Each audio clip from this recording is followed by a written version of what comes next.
बेरोजगारी दिन ब दिन बढ़ती जा रही है।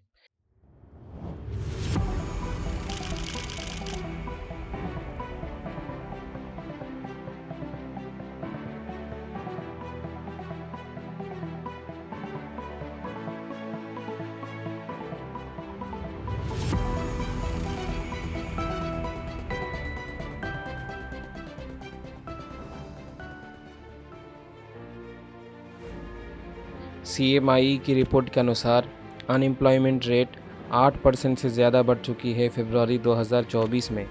आईएलओ की रिपोर्ट के अनुसार 34% बच्चे ऐसे भी हैं जिनके पास ग्रेजुएशन की डिग्री है, इसके बावजूद वो बेरोज़गार हैं। 140 करोड़ आबादी वाले देश, जहां cotton, paper, T, cement, engineering, automobile, pharmaceuticals, banking and insurance, न जाने कैसे कैसे इंडस्ट्रीज़ है, इसके बावजूद करोड़ों युवा बेरोज़गार हैं।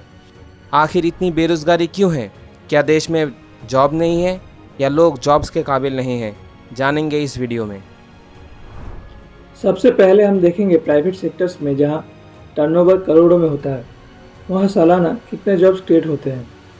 आईटीसी ने मार्च 2024 के क्वार्टर में 5020 करोड़ का प्रॉफिट किया है, लेकिन उनके पास एम्प्लॉयज़ है बस 49,824 2022-23 के डेटा के मुताबिक।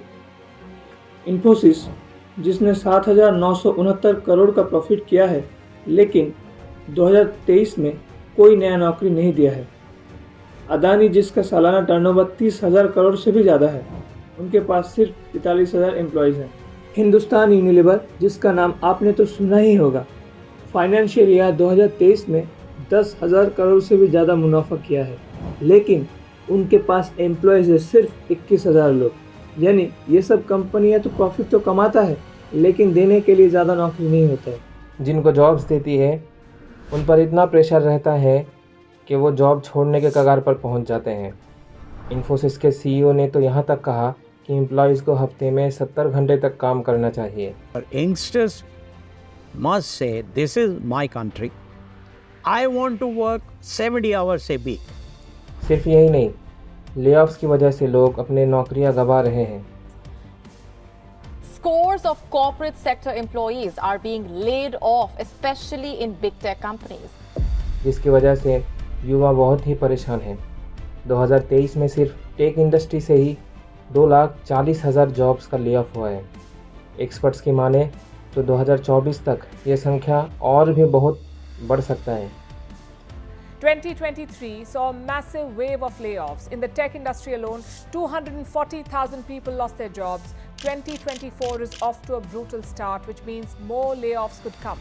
टेक इंडस्ट्री में ले ऑफ होने की बड़ी वजह डिमांड से ज़्यादा सप्लाई होने के कारण है। आप सोच रहे होंगे कि ये प्रॉब्लम सिर्फ टेक इंडस्ट्री में ही है, तो चलिए एक बार मेडिकल इंडस्ट्री में भी देखते हैं।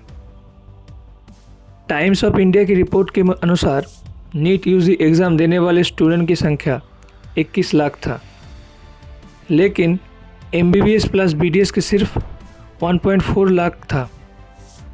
यानी यहाँ भी लाखों बच्चे बेरोज़गार हैं। इस कहानी की एक और पहलू है, जो स्टूडेंट्स सरकारी में नहीं पढ़ पाते वो प्राइवेट सेक्टर्स की तरफ देखते हैं, लेकिन प्राइवेट मेडिकल कॉलेज की फ़ीस पे करना एक आम आदमी के बस के बाहर है। इंडिया टुडे की रिपोर्ट के अनुसार DY Patil medical college MBBS fees के लिए 1.5 करोड़ रुपीस चार्ज करते हैं। अगर उससे कम फीस वाले कॉलेजेस को देखें, फिर भी 11.5 लाख एवरेज एनुअल फीस लेते हैं। जहां इंडिया में ज़्यादातर मिडिल क्लास और गरीब बच्चे होते हैं जो मेडिकल की पढ़ाई पढ़ना चाहते हैं, उनके लिए ये फीस पे करना असंभव है। So today what we have done, we have made medical education as an elitist affair. Poor children, when I was a young medical student, my classmates were all children from poor families. Today children from poor families are not dreaming of becoming doctors. This will have a tremendous consequences. India में ज़्यादातर लोग middle class या lower middle class से belong करते हैं। इनके लिए एक मोटी रकम खर्च करके जॉब लेना मुमकिन नहीं है। इसीलिए परिवार वाले भी चाहते हैं कि उनके बच्चे का सरकारी नौकरी लग जाए। सरकारी नौकरी में जो फैसिलिटीज़ हैं जैसे competitive salary, medical benefits, salary benefits, education benefits, leave benefits, इन सब के चलते स्टूडेंट्स सरकारी नौकरी को पाने के लिए जी जान मेहनत करते हैं और एक छोटी सी नौकरी के लिए भी बीकॉम की डिग्री वाले भी पहुंच जाते हैं। नाले में जाकर या फिर रोड पर झाड़ू लगाकर अपना साक्षरता देना पड़ रहा है। मैं बीकॉम पास हूँ और मास्टर ऑफ कॉमर्स कर रहा हूँ। हर बार वोट के समय यूथ को करोड़ों नौकरियों का वादा किया जाता है, पर क्या सरकार एग्ज़ाम को सटीक समय पर लाती है? चलिए मान लेते हैं किसी तरह आप एग्ज़ाम दे भी देते हैं, लेकिन आपका पेपर लीक हो जाता है। बेरोज़गारी इतने बढ़ गई है कि मामूली सी चपरासी की नौकरी के लिए 6000 एस्पिरेंट्स लाइन में खड़े रहते हैं।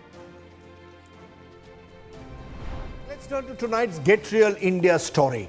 For 3 peon posts in a district court in Madhya Pradesh, Narsinghpur, over 6,000 job seekers, all graduates, some even double master's degree holders, queued up this week. India में बढ़ती बेरोज़गारी इनफ स्किल्स के ना होने की वजह से है। यूनिसेफ के डाटा के अनुसार 54% साउथ एशियन यूथ को एक डिसेंट जॉब्स तक नहीं मिलेगी लैक ऑफ स्किल्स के कारण आने वाले सालों में। यूथ में लैक ऑफ स्किल्स की होने की वजह हमारा एजुकेशन सिस्टम है। ASR ने 2023 में 26 स्टेट्स के 34,000 बच्चे जिनकी उम्र 14 से 18 साल के बीच में था एक सर्वे किया, जिसमें से 18 से 14 साल के बच्चे अभी भी लिख पढ़ने में असफल हैं।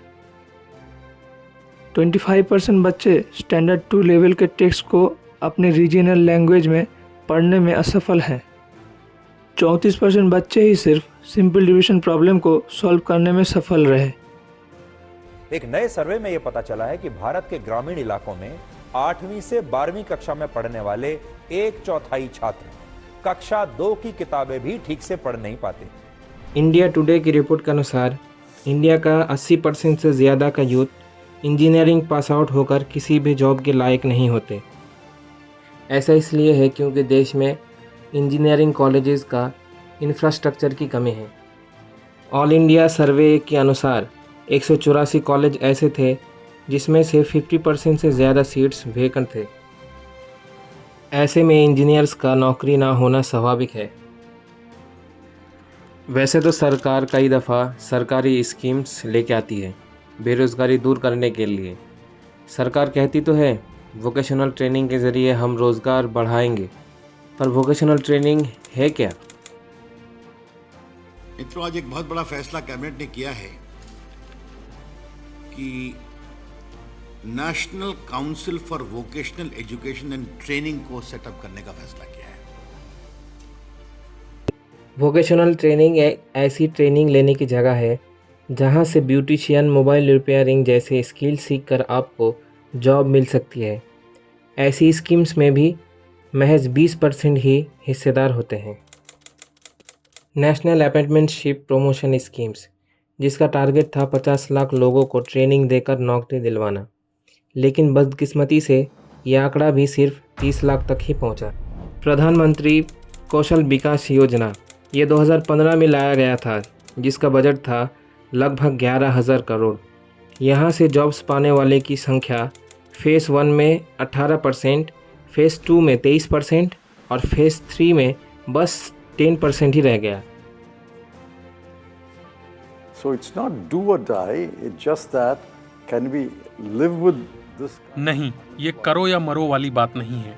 सवाल ये है कि क्या हम इस बेरोजगारी के साथ आगे बढ़ सकते हैं, क्योंकि गंभीर बेरोजगारी से दूसरी समस्याएं पैदा होती हैं। अपराध, सामाजिक असुरक्षा के साथ और भी कई तरह की मुश्किलें पेश आती हैं। अगर हमारी अर्थव्यवस्था 8 या 9% की तेज दर से आगे नहीं बढ़ेगी तो हम युवाओं के लिए पर्याप्त नौकरियां पैदा कर ही नहीं पाएंगे। जिंदगी में सारी चीज़ छूट गया सर, घर परिवार रिश्तेदार सारे छूट गए। हम लोग को बहुत हीन भावना से देखते हैं लोग, जो भी देखते हैं हम लोग को बहुत हीन भावना से, परिवार रिश्तेदार वाले उतने बात नहीं करते सर। और मैं 2 साल से गाँव में भी नहीं गया अभी तक। दुख है सर, क्या बोलूँ। मैं अपने दुख और पीड़ा को किसी पर सामना नहीं कर सकता हूँ सर। बहुत संघर्ष से पढ़ा हूँ, ट्यूशन पढ़ा के मैं 2012 से ट्यूशन पढ़ा के अभी तक मैं पढ़ाई किया हूँ और मैं कुछ भी हासिल नहीं कर पाया। उल्टा हमारे पर एफआईआर हो गया। मैंने अपनी मांग को शांतिपूर्ण रखने के लिए गया था कि जो गलती की आप आयोग उसको जांच करिए और जो दोषी उस पर कार्रवाई करिए। वो दोषी पर कार्रवाई ना करके हम लोग को एफआईआर कर दिया। अब हम लोग क्या करें सर? अब किताब पढ़े कि हम लोग कोर्ट कचहरी का करें, उतनी पैसे कहाँ जाएगा? 353 धारा लगा दिया है सर, 307 लगा दिया है, 13 प्रकार का धारा लगाया सर।